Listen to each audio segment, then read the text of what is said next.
Paras Vakitash or something. Wow.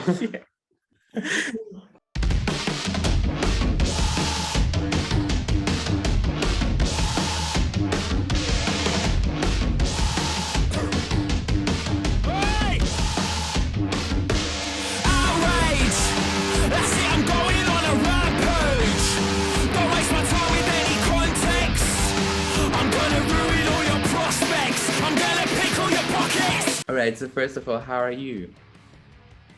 Yeah, good. Yeah, we're just rehearsing and getting ready for our first shows here in the UK this week. And no, I'm doing good, thanks. How are you guys? We're great. We actually have a little bit of hangover because we had a Halloween party. Did you dress up for Halloween this year? Yes, we had a party on Saturday. I posted a photo on my Instagram. Basically, we went as like old people because we thought that there's nothing scarier than old age. It's funny, all right. Yeah, so you're coming back to Hungary in about a week, on the 10th of November as a part of MTV's EMA Music Week. How does it feel to be a part of this whole event? Awesome, yeah. I mean, it's going to be our third show after, the 2 years of pandemic and everything. So, like, we're still just going to be, I think, in a euphoric state. There were points, especially at the beginning of the pandemic, when I was just like, it felt like we were witnessing the death of, like, not just our band, but of, like, live music completely, and just didn't know how long it would take to be able to play shows again and everything. So I think we feel so much gratitude just to be able to play live music again. And then to come back to Hungary, to Budapest, was one of my favorite cities in the world. I've got so many friends there, and we've had so many great memories from times there. We're just really looking forward to getting back. And obviously the A38 is always such a great fun time, so looking forward to it. Let's just take it back to the beginning a bit. Can you recall your very first show as the band, as an Enter Shikari? First show, yeah. It was at our local youth club, and I can remember it was just like Rory had joined a few weeks before, so we were a three-piece at first. I was playing guitar, Chris was on bass, and Rob was on drums, and then Rory just joined, and that's when we became Enter Shikari. And so we had this show in the calendar. Well, we had like 3 shows in the calendar for a few months, and we were like rehearsing and getting ready. And then literally the day before the show, Rob, our drummer, broke his collarbone while skateboarding.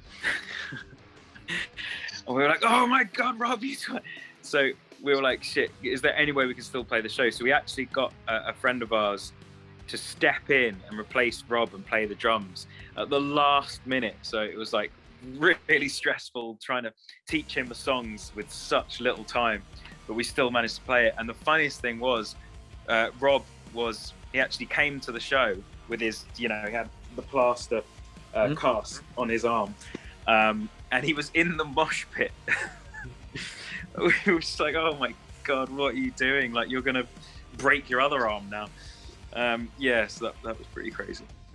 Right, so you just mentioned a crazy story. Is that like the craziest thing that happened to you while being on stage, or do you have like crazier story than that? Oh, God, so many. What's the craziest? Craziest? Oh, God. Well, if I stick with Rob, see, I think one of the craziest things that Rob did, not just breaking his collarbone the day before our first show ever. I can remember once we played a show in the north of England, in a place called Doncaster, and in between our songs, this was like 15 years ago, right now, like 13 years ago. I used to play like little interludes just on my electronic setup. And Rob was like seriously crazy, as you already know, probably he's quite a crazy guy.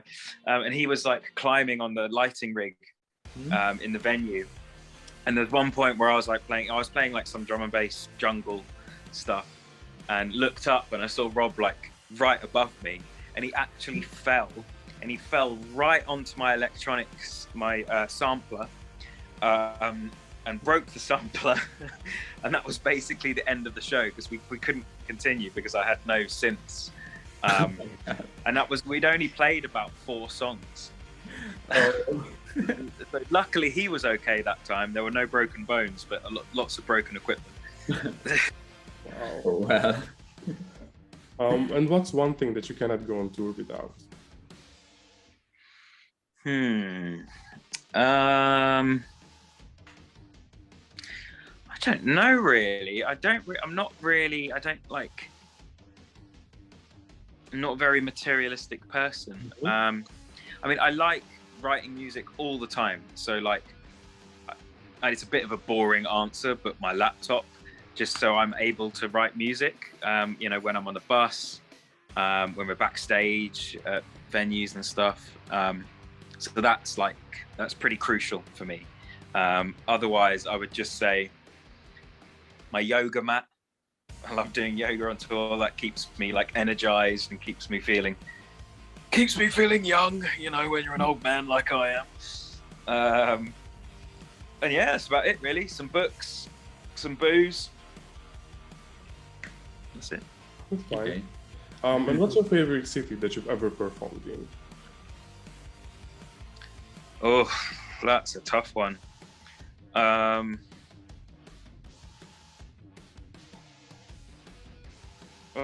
don't know. I mean, I miss playing in so many cities right now because we haven't toured in like 2 years.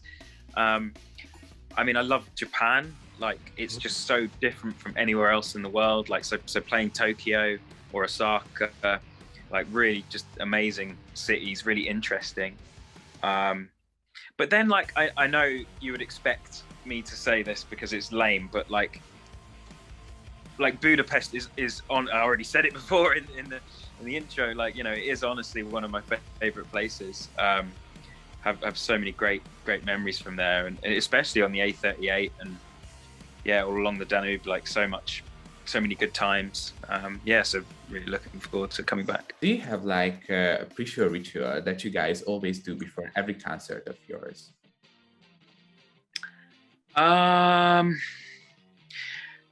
We just like put some music on and sort of dance. I think the main thing is like loosening up, not just like our muscles, but also like our minds. Like, because sometimes on tour you can just be sitting down all day, you know, either writing music or reading a book, or you can be like fixing some equipment. So there's a lot of like stillness basically, and you're sitting down. It's like almost like being at an office job or something. So like before the show we have to sort of try and get the blood pumping, try and get us feeling like energized and confident and silly. So we're just dancing stupidly and like slapping each other in the face to get the adrenaline going, you know. Yeah. But that's about it really. Yeah, and I do yoga. I find that really helpful, especially like if we're halfway through a tour and, you know, I'm not sleeping well, or I'm just feeling knackered and missing home, or having throat issues. Like, I find just yoga just makes me feel, I don't know, it gives me a good like perspective. It's good for my mental health, I think, as well as my physical health. Right, all right. And the next one will be, I think, a tough one. Which song of yours would you show to a person that doesn't know you yet? Oh, yeah. Yeah, it's difficult for us because our music is so diverse. It's such variety in it. So each song sounds like quite different from the next. So I guess it would depend on what music that person likes, and I'll try and like think about what they might like to try and like draw them in. But I don't know. I usually just go for like one of the most recent things, because I think, you know, any songwriter usually likes the thing they've just been working on the most. So maybe I would go with the Dreamers Hotel. We were lucky enough to play a pilot festival over here. So when the government was like testing live events again in the summer, we got to play the first outdoor festival since the pandemic, and that was so much fun. And shit, I can't remember what I was saying. What was the question? The question was, which song of yours would you show to a person that doesn't know you? Oh yeah, sorry, yeah. So when we played that festival, the Dreamers Hotel, that was the first time we've ever played it live. And it was just so much fun. Like, it had such a raw intensity to it, real energy. So yeah, I definitely pick that one, I think. All right. And what's the most memorable thing that a fan has ever said to you? Oh wow.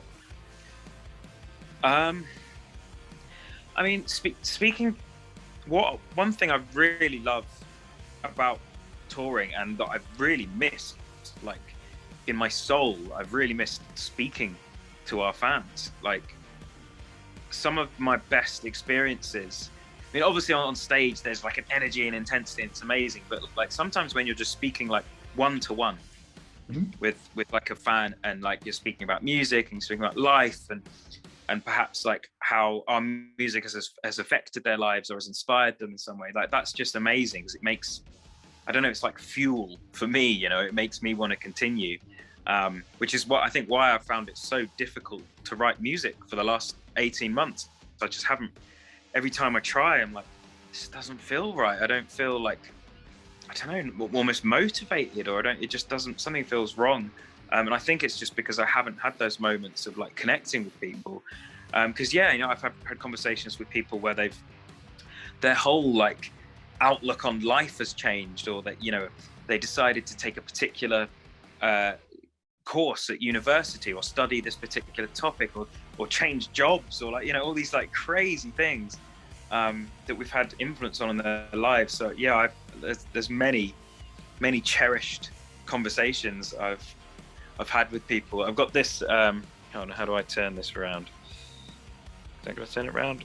No. Oh, there it is. Yeah, I've got this. This is a piece of artwork by a fan that they gave me. It's a lyric from one of our songs. Nature is the only dictator that I respect and obey.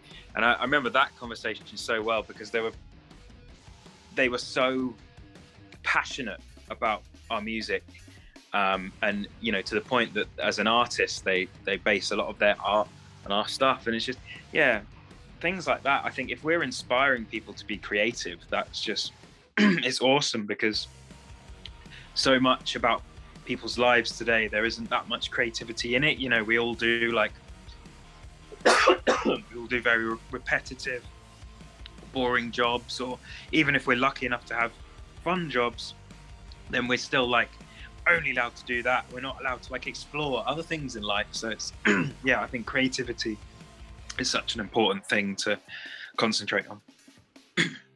Right. And if you could go back in time and give your younger self just one piece of advice, what would it be? I was like a very shy, like diffident person. So I would like to just like inspire some sort of confidence, really, just like to have, you know, overthink things, like ruminate, like worries and anxieties around. Oh, should I do that? Should I do this? Very indecisive. And I just like to sort of instill a bit more confidence, I think, and just, you know, these things that you think are really important now, they're not going to be important like next week or next year. So like, you know, it doesn't matter, but just do your best. And yeah, I think those kind of things are quite important. Yeah. And where do you see yourself in 10 years?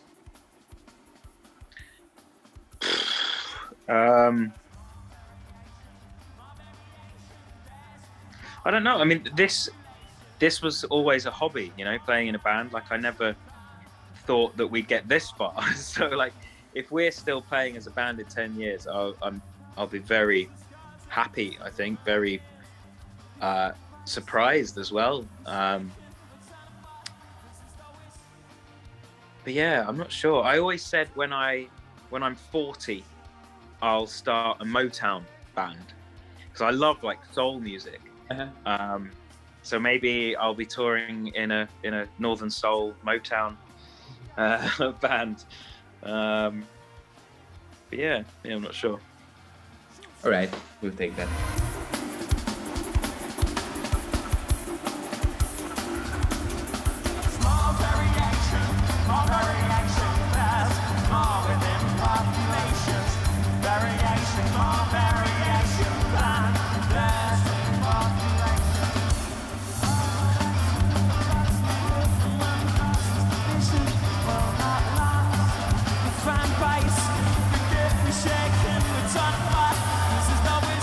Performed in Hungary many times before. I'm wondering, like, did you have the chance to like explore the country a bit? Like, do you have any favorite sites or like any memorable stories from here? Oh wow, yeah. We played so many festivals. Yeah. Well, so Rob and Rory actually went to Siget before we were even a band. So they did like a traveling around Europe thing. And I remember Rob coming back from that when we were like 15. So this was we were in a band, but it wasn't Enter Shikari. And he was like, "Oh man, went to this amazing festival. Like it's like just as cool as Glastonbury, maybe even cooler." Like, he was like really talking about that. So, yeah, when we finally got to play that festival, like it was just a bit of a dream.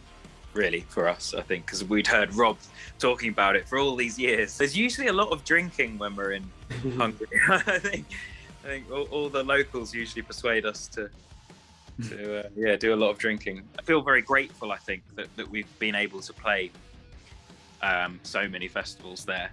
We're lucky that our music is like, because it's so much variety, we can sort of fit in on a metal festival, we can fit in on a pop festival, we get all these opportunities, and yeah, that's definitely happened in Hungary. Right, and the most important thing, have you ever tried any Hungarian dishes? Yeah, so many over the years. I mean, I had a girlfriend for 7 years who's from Budapest, so she's made me try all sorts of things. I mean, we're still really good friends now. Trying to think of some of the worst, because obviously like a lot of Hungarian food is quite meat based. Yeah. And I've been like, well, I'm vegan now, but vegetarian for a long time. But like, even when I was, I'd still attempt to try like food that even had meat in it, because I thought it's good to try these things. But yeah, trying to think now of something specific. Goulash, right? Oh, of course, yeah. The classic. Yeah, classic. All right, Adam, finally, is there a message that you would like to share with your Hungarian fans? Yeah, I mean, can't wait to see everyone. It's been so long. I know it's a really difficult, like, I mean, every country in the world has like so many problems, and it's really difficult at the moment. And I know that's the case in Hungary for a lot of people. It's a difficult sort of political situation there. So we're just really enthusiastic about our shows, our gigs being a place where you can just like leave all of your like fears and worries behind and come in, and we can celebrate unity, you know, indiscriminate unity. We can come together, we can listen to music, we can connect, and we can forget, you know, the division and the fury and the outrage and the, you know, all the sickness of society at the moment, and we can be together as human beings and celebrate all the good things. Right, so that's all we planned for you today, but before we let you go, we would like to kind of teach you something so you can take away something from this interview as well. So I'm wondering, do you know any Hungarian words? Oh geez, so many. I've forgotten them all though. we always, like, you know, we tour a country, I learn loads of phrases, and then we tour the next country, and then I have to learn loads of phrases there, and I forget those, and the next so I always forget them. I remember when you know, the pronunciation is so hard. I remember this like phrase that was like, I think it's quite offensive maybe, I don't know, but it's like paras vakitash or something. Like, Wow. yeah, It's not even that offensive, like. Oh, okay. Right, so yeah. Is it okay for you if we teach you how to say "I love you" in Hungarian? A much less offensive phrase. Yeah. That sounds good. I'm sure I already know it. Remind me. All right, so it goes like "szeretlek." Szeretlek, yes. Of course. All right, Rou, thank you so much for taking time to chat with us, and honestly, just have fun on tour, and can't wait to see you in Budapest. Awesome. Well, thanks very much for having me. Really looking forward to it. Thank you so much. Bye. Have a nice day. Bye. So I can lie here on the floor beside that rubber chicken right there.